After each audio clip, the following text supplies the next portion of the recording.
A 68-year-old retiree in Michigan just received a letter from the IRS. She'd done nothing wrong, filed her taxes on time, reported all her income. But there was one thing she didn't know about her bank account, one simple move that triggered federal scrutiny. And now, 6 months later, she's still dealing with the consequences. Her mistake? She had no idea the IRS changed the rules in 2026. Listen to me carefully. If you have money in a bank account, and I know you do, there are 7 moves the IRS is watching right now. Not next year, not eventually. Right now, in 2026. And here's what makes me angry. Nobody's telling you. Your bank won't warn you. The IRS won't send you a guide. And by the time you figure it out, you could be facing penalties, frozen refunds, or worse, an audit you never saw coming. My name is Robert Hayes, and for more than 22 years, I've been helping seniors navigate the minefield of taxes, banking rules, and government regulations. I've seen good people, honest, hardworking retirees, get caught in IRS traps they didn't even know existed. Today, I'm going to show you exactly what the IRS is looking for when they examine your bank account in 2026. Some of these rules are brand new. Some have been on the books for years, but the IRS just started enforcing them with artificial intelligence and automated systems. And here's the thing that should concern you. The IRS doesn't need your permission to look at your bank records. They don't need a warrant, and in most cases, they don't even need to tell you they're looking. So before you make another deposit, another withdrawal, or another transfer, you need to understand these 7 moves. Because even one mistake could cost you thousands. Stay with me, because number 4 surprises almost everyone, even people who think they're doing everything right. Let's start. Move 1. Cash deposits. Over $10,000. Here's what most seniors don't realize. Every single time you deposit more than $10,000 in cash into your bank account, your bank files a report with the federal government. It's called a currency transaction report, or CTR. Now, this isn't new. Banks have been doing this since the Bank Secrecy Act of 1970. But here's what changed in 2026. The IRS is now using advanced artificial intelligence to cross-reference these reports against your tax return. Let me explain why this matters. Let's say you sold your car for $12,000 cash. You deposit it. The bank files the CTR. The IRS receives it. Then their computer compares that $12,000 deposit to what you reported on your tax return. If you didn't report that income, even if it's not taxable income, their system flags it. And that flag can trigger an inquiry letter or even a full audit. Now, selling your personal car isn't taxable. But here's the problem. The IRS doesn't know that automatically. Their computer just sees a mismatch. So now you're explaining yourself. Who this affects most? Seniors who receive large cash gifts from family members, those who sell personal items for cash, or anyone who withdraws cash from one account and deposits it into another. What you need to do, keep documentation. If you're depositing more than $10,000 in cash, keep a paper trail showing where that money came from, a bill of sale, a gift letter, something that proves it's not unreported taxable income. What happens if you ignore this? The IRS can issue what's called a CP 2000 notice. That's a letter saying, we have information that doesn't match your tax return. Now you're in a back and forth with the IRS trying to prove that deposit wasn't income. And if you can't prove it, they'll assess taxes and penalties. This could cost you thousands in taxes you don't actually owe, plus interest and penalties while you fight to straighten it out. Move 2. Structuring. Breaking up large deposits. Now here's where people get themselves into serious trouble. Some seniors think, well, if I just keep my deposits under $10,000, the bank won't report it, right? Wrong. This is called structuring, and it's a federal crime. Here's what structuring looks like. You have $15,000 in cash.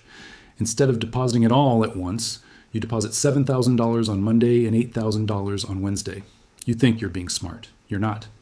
Banks are trained to watch for this exact pattern, and when they see it, they file something called a Suspicious Activity Report, or SAR. That report goes straight to the IRS and to the Financial Crimes Enforcement Network. And here's the scary part. Structuring is illegal even if the money is completely legitimate, even if you paid taxes on every penny. The act of breaking up the deposits to avoid the reporting threshold is itself the crime. In 2026, the IRS is using machine learning to detect structuring patterns across multiple banks. So even if you spread your deposits across 3 different banks, their systems can still catch it. Who this affects most? Seniors who receive large cash gifts or inheritances and think they're helping by keeping deposits. Small. Also, retirees who run small cash businesses and try to stay under the radar. What you need to do? Never ever break up a large cash deposit into smaller amounts. Deposit it all at once. Yes, the bank will file the CTR, but that's legal and normal. Trying to avoid it is what gets you in trouble. What happens if you ignore this? Civil penalties can reach hundreds of thousands of dollars, and in extreme cases, criminal prosecution. I'm not trying to scare you, I'm trying to protect you. The IRS does not mess around with structuring. Just deposit the money, keep your documentation, and move on. Stay with me, because the next one is catching thousands of seniors off guard in 2026, and it has to do with how you receive your tax refund. Move 3. Not having direct deposit information on file. This is brand new for 2026, and almost nobody's talking about it. In March 2025, the government signed Executive Order 12247. It's called Modernizing Payments to and from America's Bank Account. And starting with the 2026 tax filing season, the IRS is phasing out paper checks. Here's what this means for you. If you file your 2025 tax return this year and you're due a refund, the IRS wants to send it electronically. If you don't provide direct deposit information, or if your direct deposit gets rejected because you gave the wrong account number, the IRS will now freeze your refund. That's right, freeze it. They'll send you a letter called a CP53E notice. You'll have 30 days to go online and update your banking information through your IRS online account.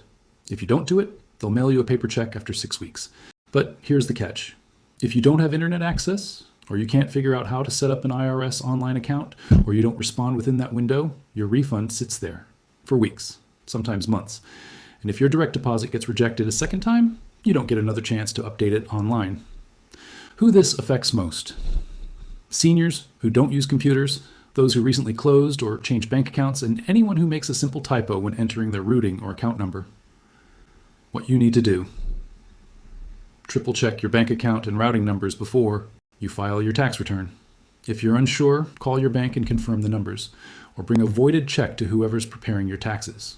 Also, set up an IRS online account now before you need it. Go to irs.gov and create an account. It takes about 15 minutes, and it could save you months of waiting for your refund. What happens if you ignore this? Delayed refunds, frozen payments, and if you're counting on that refund to pay bills or property taxes, you're stuck. One more thing.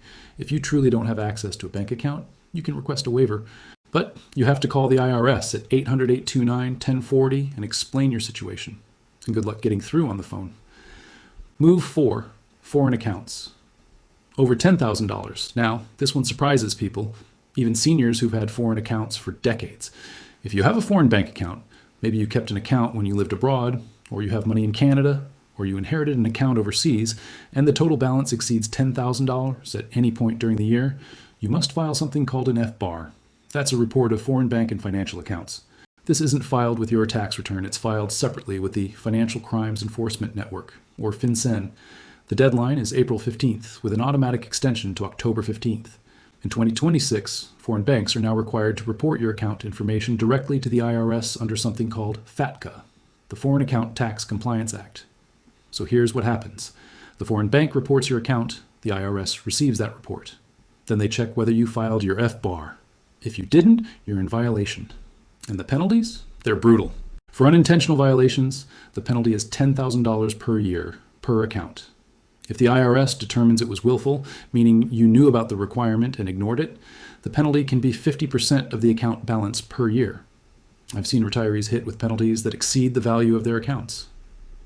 Who this affects most? Seniors who were born in other countries and kept accounts there, retirees with vacation properties abroad, anyone who inherited money from a foreign relative. What you need to do: file the FBAR every year, even if the account earned no income, even if you already reported the interest on your tax return. The FBAR is a separate requirement. You file it electronically at FinCEN.gov, or have your tax preparer do it. What happens if you ignore this? Massive penalties, potential criminal prosecution in extreme cases, and once the IRS knows you have an unreported foreign account, they will audit you. Don't take chances with this one. Now you're explaining that it was just your grandson paying you back. But here's the problem. You need proof. Text messages, receipts, something showing these were reimbursements, not income. Who this affects most? Seniors who split bills with family or friends using apps. Also, retirees who do small side jobs, selling crafts, babysitting, pet sitting, and get paid through Venmo or PayPal. What you need to do: keep clear records of what's income and what's reimbursement. If you're getting paid for actual work or selling things, report it on your tax return. If it's truly personal transfers, document it. Better yet, use apps that are clearly marked for personal transfers. Zelle is typically treated as personal. Venmo has options to mark transactions as personal versus business. What happens if you ignore this? CP 2000 notices from the IRS. They'll assume every dollar on that 1099K is taxable income. You'll owe taxes on money that wasn't even income, plus penalties, plus interest. This is one of the biggest new problem areas I'm seeing in 2026. Move 6, large withdrawals that don't match your lifestyle. Here's something most people don't think about. The IRS doesn't just look at what you deposit, they also look at what you spend. If you're living on Social Security and a small pension, let's say $35,000 a year, but your bank records show you're withdrawing $60,000 a year in cash, the IRS is going to wonder where that extra money is coming from. In 2026, the IRS is using machine learning to compare your reported income to your bank account activity. They're looking for patterns that don't add up. Now, maybe you have a perfectly good explanation. Maybe you're withdrawing cash. That's been sitting in your account for years.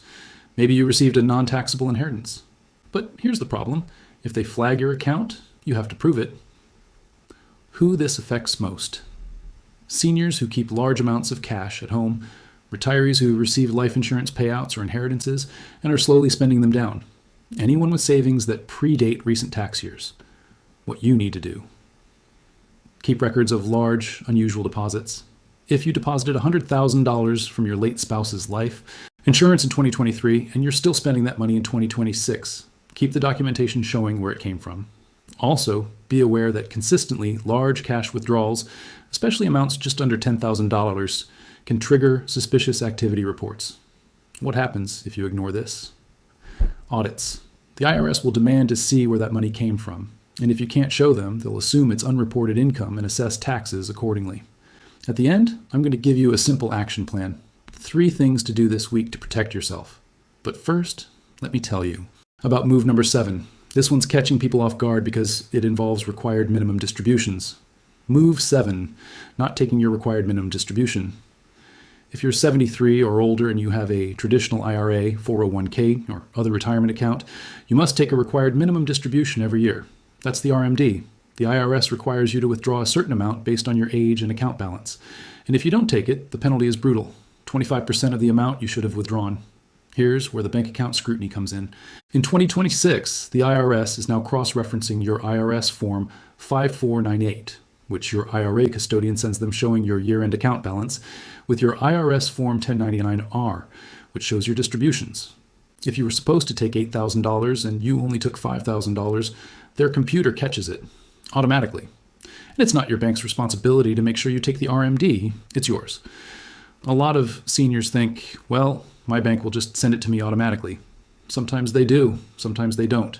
And if they don't, you're on the hook. Here's who this affects most. Anyone 73 or older with retirement accounts, especially people who have multiple IRAs at different banks and lose track of which account they took distributions from. What you need to do: know your RMD amount, calculate it every year.